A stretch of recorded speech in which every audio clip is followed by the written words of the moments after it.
है और पाकिस्तान के जो कर्ज की वापसी के चांसेस है ये भी कम होते जा रहे हैं। करंट अकाउंट खसारे में इजाफा, कर्ज की शरह में इजाफा और बरामदात में कमी जैसे मामलात पाकिस्तानी मईशत के इस्तेहकाम को ज़ाहिर है ये ख़तरे से दोचार करें। तो सवाल ये पैदा होता है कि पाकिस्तान की गिरती हुई मईशत का ज़िम्मेदार आज का हुक्मरान तबका है क्या, मुल्क में नाफिज मौशी पॉलिसियाँ हैं, या फिर इमदाद देने वाले आलमी इदारे जिनकी शराइत इतनी सख्त हैं जिसकी वजह से मुल्क में महंगाई बढ़ रही है, कारोबारी मामलात नहीं चल रहे हैं।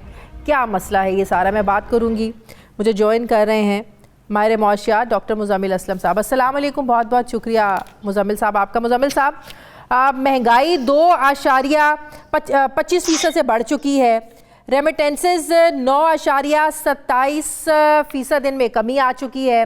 पिछले महीने जो टैक्स है बताया जा रहा है, जो मैं पढ़ भी रही थी कि 17% ये भी हमारे टैक्सेस की जो वसूली है ये भी कम रही है।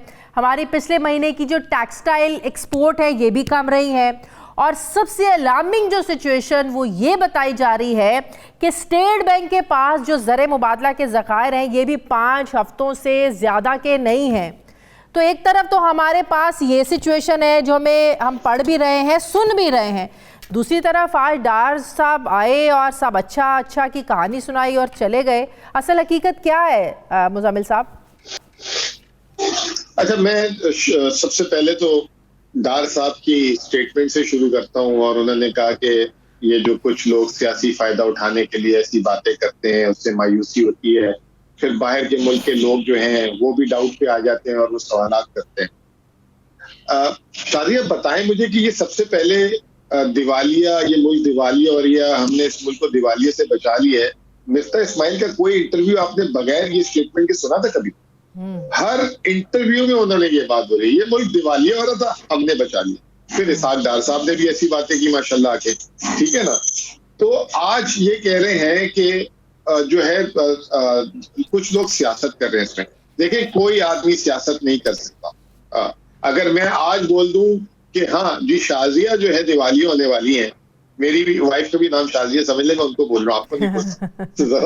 ठीक है। तो शायद उसमें लोग बिलीव भी कर लेंगे, यार ये मुज़म्मिल बोल रहा है तो शायद क्या पता इनके कोई लेन देन के मामले खराब हुए। लेकिन कोई स्टेट या मुल्क पे अगर ऐसी कोई बात बोल दे तो वो यकीन नहीं होती। इकोनॉमिक इंडिकेटर्स होते हैं हर चीज के, ठीक है ना, और वो इंडिकेटर बोलते हैं। वो इंडिकेटर अगर नहीं बोलते तो कोई किसी की बात पे यकीन नहीं कर सकता। मिसाल के तौर पे सबसे बड़ा इंडिकेटर होता है क्रेडिट रेटिंग। पाकिस्तान जब ये नून की हुकूमत आई तो पहले उसका आउटलुक मनफी कर दिया मुस्बत से उन्होंने, और एक ने नहीं सारी की सारी जितनी क्रेडिट रेटिंग एजेंसीज हैं पाकिस्तान की, फिर उस मुस्बत को मनफी किया और उसके बाद रेटिंग डाउनग्रेड कर दिया। अब जब रेटिंग डाउनग्रेड कर दी तो उसके बाद जो है ये तमाम तमाशे। रेटिंग डाउनग्रेड क्यों की जाती है? वो इसलिए की जाती है कि इनकी जो कर्ज वापस करने की एबिलिटी है वो खत्म होती जा रही है। और वो जी तो वो होती है, और वो कोई पाकिस्तानी कोई इदारा नहीं कर रहा, वो आलमी इदारे कर रहे हैं। मुज़म्मिल साहब, तो इसका सबसे बड़ा और नेगेटिव इम्पैक्ट यही होगा कि बाहर से बैंकों से पैसे लाने में हमें ज़ाहिर बड़ा मसला होगा, नहीं ला सकेंगे। आप मूडीज देख लें, फिच देख लें, सब हमारी क्रेडिट रेटिंग को डाउन कर रहे हैं, तो अब अगली दफा तो पैसे नहीं मिलेंगे फिर पाकिस्तान को।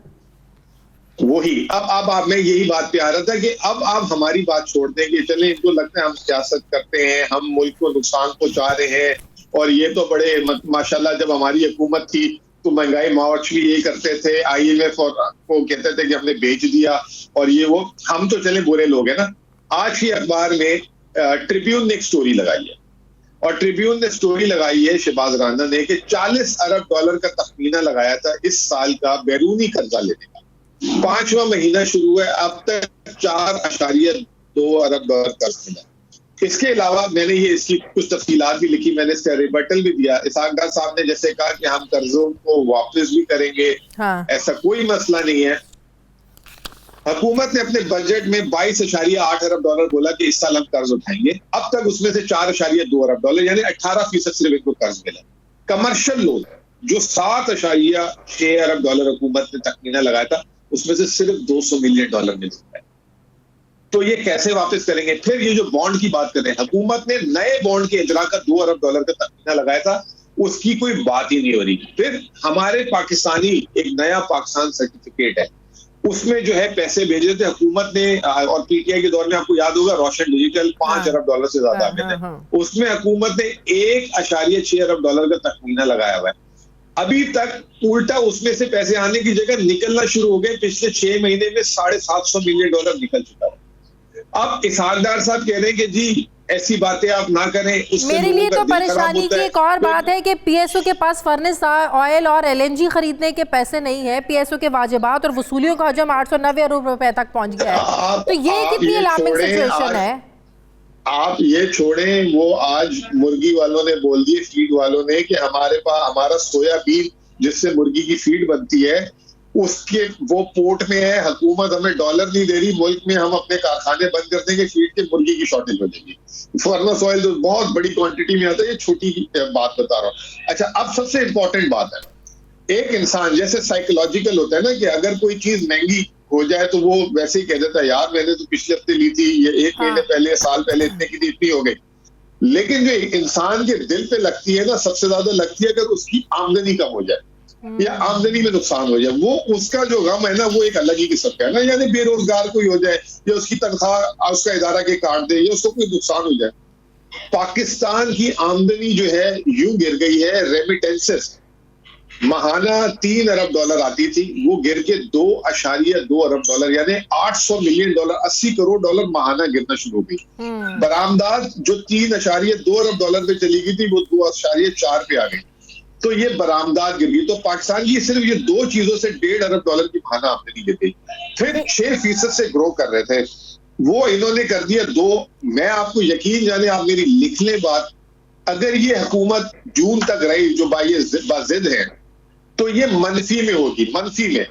मैं ये कहता हूं इसहाकदार साहब से, अपना प्लान तो दे दें हमें। आप क्या प्लान किया है? जो मिफ्ता से मांगते रहे हम, इसहाकदार साहब आए डॉलर, अभी भी दिन रात डॉलर देखें।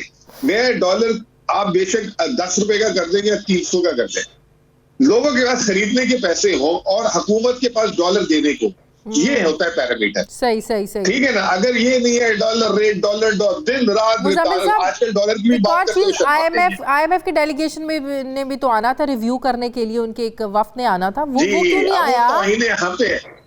हम पे तौहीन आईएमएफ लगाई थी इन्होंने, आपको याद होगा। पहले तो आईएमएफ के खिलाफ थे, फिर हम पे तौहीन आईएमएफ लगा दी कि ये जो है इन्होंने आईएमएफ के साथ मुल्क का मुआहिदा 29 अगस्त को मुआहिदा किया। हम तो 3.5 साल से चला रहे थे।